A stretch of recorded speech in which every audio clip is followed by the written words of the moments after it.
What? What? What the hell is going on here? Huh. I'm just gonna pick up this random shit whilst I get my head around this momentarily. Right, so, yeah, this is actually kind of familiar. Yeah, I've definitely seen this room before. Okay, there's a statue. Now, there's something to do with this statue, right? You're supposed to do something with the statue. Right, I remember. You push the statue. You push the statue. That is how you do this puzzle. I mean, there's not going to be like any other way to do this puzzle, right? You push the statue to get the thing that's inside the statue's bowl. That's what you do. There's going to be like just one person along the lines watching this, not knowing what, you know, what I'm kind of like, where I'm going with this, and they're going to be like, I thought you played Code Veronica before. This is not a blind let's play. Obviously you know what to do here. And yeah, if you're thinking that, then you do not get what's going on right now. I'm gonna show you this picture because it's pretty funny. It's a picture of a chubby woman. Chris, you superficial. Yeah. Oh, well, holy crap! What's going on? What's going on? Take the jewel. All right, we will take the jewel. So yes, we take the jewel, and that causes the tiger head to move around, and I basically have to explain this puzzle because otherwise you're not going to know what to do, because no one's ever seen this puzzle before. So yeah, put the jewel back, and grab the other jewel. So yes, no one's seen this before, and therefore it's all new and shocking and surprising. Magnum bullets! Oh hell yeah! That definitely means there's a magnum somewhere here, right? It would be kind of cruel of Capcom if if they put magnum bullets in this game and just did not give you a magnum. That would be Capcom basically screwing with you. It's like, here's some magnum bullets. What am I gonna do with these if you're not gonna give me a magnum? Just fucking throw them at the zombies. What's I gonna do? Man, you might as well have given me an ashtray. Alright, so we're done with all that, you know, incredibly mind-boggling stuff. Now getting back to this, and this room is kind of very bug-infested. So, if you don't like bugs, then you're probably not going to be a fan of this room. Take the wing object. I will take the wing object. Thank you, game. And we are going to step on some bugs. Now, I'm pretty sure that these bugs, they're winged ants. The reason why I wanted to address that is I basically, a little while back, I was reading an enemy and boss FAQ on this game, and the FAQ said in order to kill the little spiders, just step on them and that will kill them. And I remember just thinking to myself, there are no small spiders in this game. I do not remember there being tiny little spiders in this game. And I'm gonna go ahead and guess that's what they were in reference to, those bugs out there. And yeah, those things actually have wings, in case you didn't notice. You will see a close-up of them a little bit later on. But yeah, those things had wings. Spiders don't have wings, so yeah, they're definitely not spiders. Okay, so this room is all lit up. There's a file in there, I'll read it in a minute. But first, I'm gonna get attacked by zombies.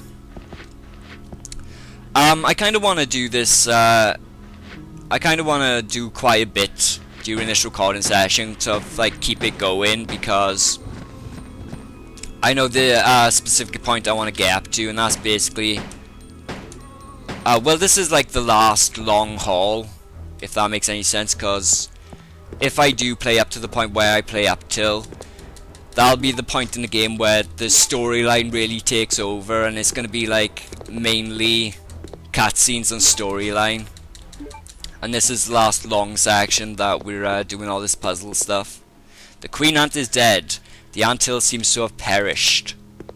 Yeah, if you're wondering about this, it's gonna make a little bit more sense why they have one of those after we read this file. I think you're supposed to do it the other way round. Read this file, then search that anthill. Research report on the queen ant.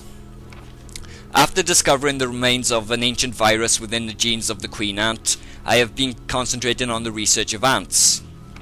Yeah, very ant-based, this note right here. The ecosystem of the ants seems truly ideal to me. There's one queen ant in each anthill, and the soldier and worker ants are the queen's slaves. They dedicate their lives to the queen. The death of the queen ant means the doom of the entire anthill. However, the soldier and worker ants can easily be replaced as long as the queen ant is still alive. This is exactly the same relationship between myself and the other ignorant masses. Okay, this chick doesn't have an ego problem. I have succeeded in creating an ideal virus by implanting the queen ant's gene into the mother virus that Spencer found. I used my otherwise useless father as a test subject. However, as I expected, the virus caused a rapid change in his cells, triggering the complete destruction of his brain cells and body flesh. Nice. Furthermore, a special type of poison gas was generated inside his body that the blue herb had no effect against. Because of this, I created an antidote in case of emergency and stored it inside a weapon chemical warehouse on the B2 floor. This has to do with the side quest. Yeah, we'll be doing that in a bit. I have decided to name this virus with unimaginable potential the T. Veronica virus. When I find out how I can utilize the power of this wonderful virus, my great research will finally be complete. Alexia Ashford. Alright. Yeah, well, there's a picture of Veronica over here. I think we've seen a picture already. Yeah, there was one in the portrait room, actually. Veronica, the great, beautiful ancestor of the Ashford family. You annoying little bug things. I don't think they actually do any damage to you. I might be wrong, but if they do damage to you, then it is minimal. I want the herb. I don't care what happened to you. Yeah, there's a blood trail right here. Maybe some of the more observant of you actually know what's in this room right here. Like maybe you remember something from earlier on. But whatever it is, Chris is terrified of going in here because he's doing the bum thing, and that makes absolutely no sense, because how would he even know what's in this room? He would have no idea. Do-dum. Do-dum. Okay, so there's more blood down here. I hope this isn't Chris's blood. Okay, so, yeah. You know what this room is yet? Do you recognize it? If you still don't recognize this room, you will recognize it in a moment. Virus Research Report. Work continues on the T. Veronica virus, which I extracted from the queen ant. The more research I conduct on it, the more I am impressed by how much potential it has. I have finally implanted the virus into my own body and discovered how to utilize the power. I will avoid making the mistake that I made on my father. I will suppress the activity of the virus at an ultra low temperature, so that my cells will change slowly. Okay, that's why Alexia was in the fridge, basically. My calculations indicate that it will take 15 years before my body will gain immunity and become able to coexist with the virus. Until then, I have no choice but to trust the capsule that I will be in to that inept but loyal soldier ant who is my brother. For me to obtain unlimited power, some risks need to be taken. When I awaken, I will be the queen, and the T. Veronica virus will be unleashed upon the entire world by my children. Every last creature on this earth will exist to serve me. At that time, the world will achieve the perfect ecosystem, just like the anthill, but on a much grander scale. Alexia Ashford. Okay, so basically the psychopathical world domination plans of Alexia. Hooray! Okay, I think this is this puzzle right here. It's one that tends to confuse people a lot. As twins, Alexia and I are two sides of a coin. A design is carved under the name of Alexia. Okay, and there's a bunch of symbols, and okay, we're not pushing the button just yet. Yeah, this has to do with the cube, because if you notice, those symbols, yeah, they have to do with this cube, because the cube has the same symbols. Now, the cube actually has two more symbols. It has the biohazard symbol, and on the bottom, it has the Umbrella Corporation symbol. You don't need to worry about those, because all the symbols used in the code are around the side here. What you have to do for this puzzle, basically, is the first symbol in the code. You have to look for that symbol and then look on the other side, because that's the one that you need. That's the first in the code. But however, there's a much easier way to do this puzzle, or a much easier way to remember it, actually.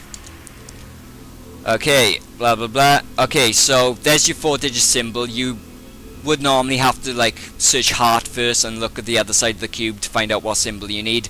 But this is the easier way to do it. Basically, take the last two symbols, put them in front of the first two symbols. There's your code. That's it. That's the easiest way to remember this. So the code is AA, crown, heart, spade. And I'm probably going to forget this because I have trouble remembering very simple things like this for some reason. So AA, crown, heart, spade. I think. AA, crown, heart, spade. Yes! Got it first time! That rarely happens. I usually screw that up. It appears I should put something here. So yes, that's why we actually needed to take the cube with us. So cube goes there, and